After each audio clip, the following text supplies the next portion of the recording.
Discipline is what differentiates the winners from the losers. It's not talent and it's not natural intellect. It's the people who continue to show up and show out even when the going gets tough. Hey, hi, hello, welcome or welcome back to my channel. This is Growing with Gabby, and today we're going to be talking about everybody's favorite taboo topic, money. On this channel, I've been putting y'all on to super innovative ways to get to the bag, okay? Ranging from side hustles to securing scholarships and grants. But today, we're gonna take a step back and talk about some really foundational principles that you need to understand before you're gonna be able to really flourish monetarily. It doesn't matter whether you're interested in starting your own business and being an entrepreneur, or just wanna make a little extra cash on the side. Everybody needs to know these foundational things about their money mindset before they can experience financial abundance that they can maintain.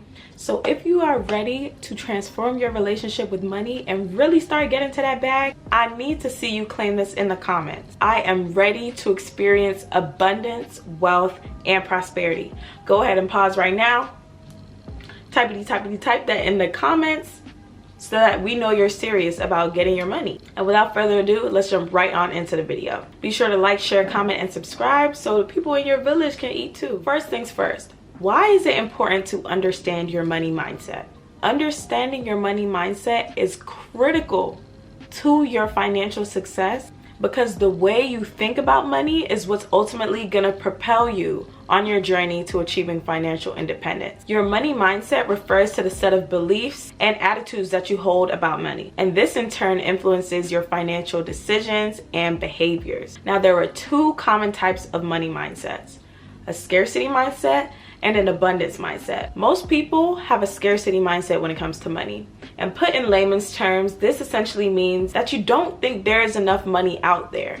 More specifically, you don't think that there is enough money out there that you can attain. Whereas an abundance mindset is the opposite of this, where you believe that there is ample money out there that you can attain as well as other people. There are multiple ways that you can gauge what side of the spectrum your money mindset is on. Ask yourself these questions so you can get a better understanding of your attitudes toward money and thus your money mindset. What beliefs do I have about money? How do I feel when I spend money? How much do I think my time is worth?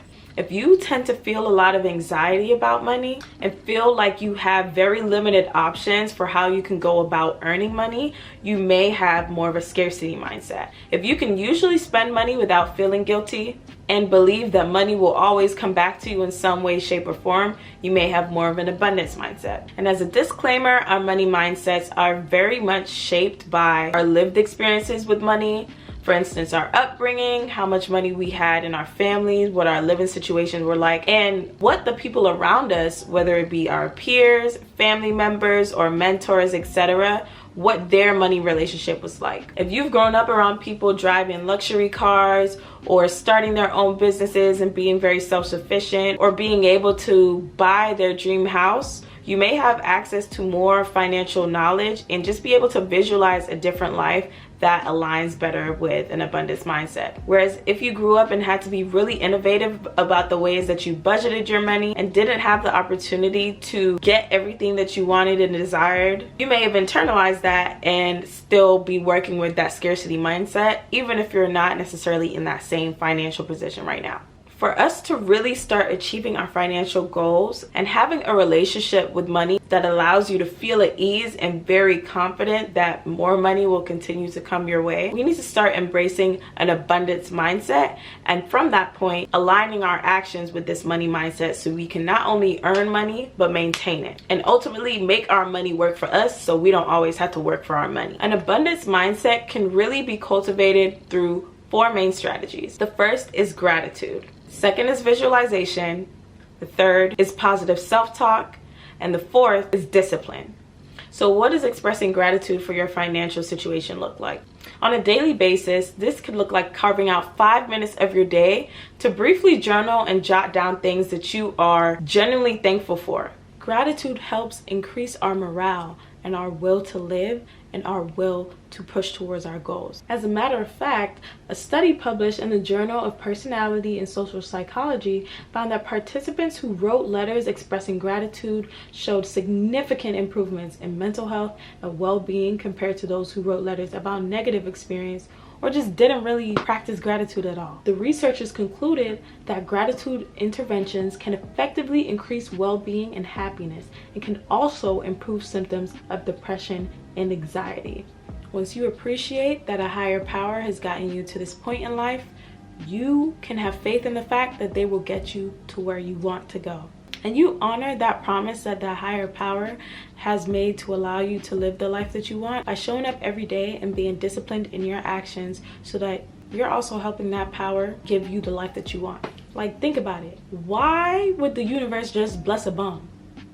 You have to show that you're committed. If you're not even committed to yourself, why are good things gonna come to you? If you're not able to find the positive now, the totem pole for your happiness is always going to be moving. We need to find ways to be gracious about our position in life at all times, so that our gratitude is not contingent on the results of our actions, but instead, gratitude is deeply embedded into who we are as a person. That way, if there's 1 month where you don't meet your financial goals, or we go into a recession like it looks like we're about to, you're not going to be knocked off of your pivot. You can maintain your abundance mindset to continue earning and working towards your financial goals, regardless of what the external environment looks like, because you are practicing that gratitude and working on yourself internally. The second step is really important. We need to visualize what financial freedom looks like for us, okay? What does financial freedom look like particularly for you?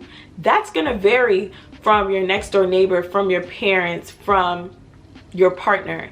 You need to get very specific about what you want your life to look like and how money can aid you in achieving this dream life, right? It's not enough to just be like, oh, I want this obscure amount of money, because you don't want to say, okay, I want to earn $500,000, and then when you look at the type of lifestyle that you want, where you want peace of mind, where you don't want to have to work a 9 to 5, or where you want to be able to spend time with your family and your friends and your kids, that amount of money may not be able to offer you that. You may have a job that pays you $500K, but you're also working 70 hours a week and you're very stressed out. So you need to think about what type of person you want to be when you are at that level of financial wealth that you aspire to attain. What are you going to be doing in your day-to-day life? Are you going to be doing speaking engagements? What type of car are you going to drive, if at all? Where are you going to live? Are you going to live in the United States or in a different country, in a remote area or a metropolitan city?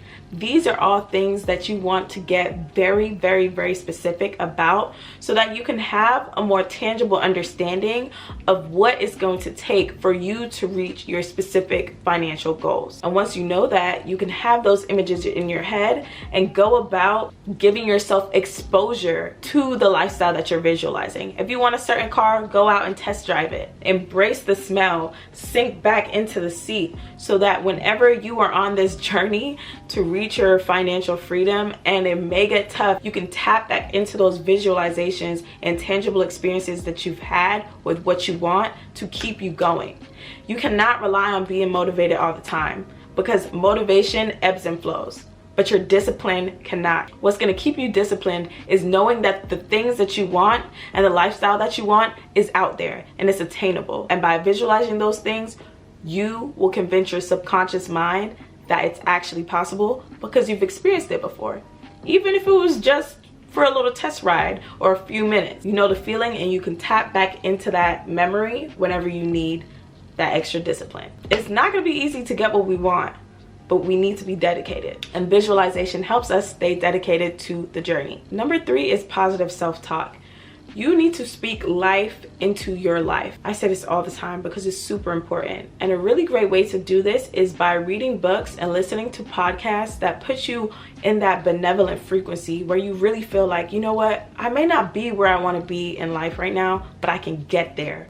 Before I give y'all that full video about foundational books and podcasts that have really helped me to transform my mindset and really practice positive self-talk, I can give y'all a few suggestions right here, such as Atomic Habits, The Power of You, and an activity that I like to do where you create a bragging jar. And this is where you put all of your wins, all of the manifestations that come to fruition for you, all of the happy moments that just fill you with joy. And they don't just have to be related to money. It could be related to advancements in your career, or just when you really showed up for a friend. or grew as a person. You really want to be paying homage to that so that you can go back and revisit it and remember that having a bad day does not necessarily mean that you have a bad life. Reflect on those more positive moments in your life and continue to speak life into your life. You will not be pushed off of that path of achieving financial freedom. And last but not least is discipline. As I mentioned before, you need to be diligent about maximizing your financial knowledge and learning as much as you need to learn so that you can achieve what you want to achieve. It's not enough to just say, for instance, okay, I want to secure a real estate property. You need to then take the initiative to go and get the books that you need so you can get that background, to research different ways about securing properties, to go and visit open showings, even if you don't necessarily have the capital to do it, so that it's one less hurdle that you have to take when you do have the money to actually make the investments that you want to make. You need to be committed to being a student of the game. Earning money is a game, right? There are a lot of different societal factors that impact your ability to be able to make money or even think that you're deserving of money. And we need to be committed to reconstructing our mindset. And while we're working on that mindset, our daily actions need to be propelling us towards our financial goals. If you have a budget, stick to it, being disciplined. If you say you're going to read 5 pages of that book to learn more about investing, you need to be doing that. Discipline is what differentiates the winners from the losers. It's not talent and it's not natural intellect. It's the people who continue to show up and show out even when the going gets tough. Now we know that adopting an abundance mindset as well as practicing visualization, gratitude, discipline, and positive self-talk can help to improve our mental health, keep us in check while we're grinding towards our goals, and help us have a more conscious relationship with money. Now let's dig a little deeper and talk about money personality types, because this is where you really get to learn more about your behaviors that may be helping or preventing you from achieving your financial goals. According to Investopedia, there are 5 money personality types that you have. All right, y'all, we've come to the end of part 1 of this conversation about understanding your money mindset. And part 2 will be delving further into the 5 different money personality types and what this particularly means for you in your specific situation. So in the meantime, before checking that out, be sure to like, share, comment, and subscribe on this video. Let me know how you're feeling about this new information and tune into the second part so that we can continue learning what we need to learn to get to the bag.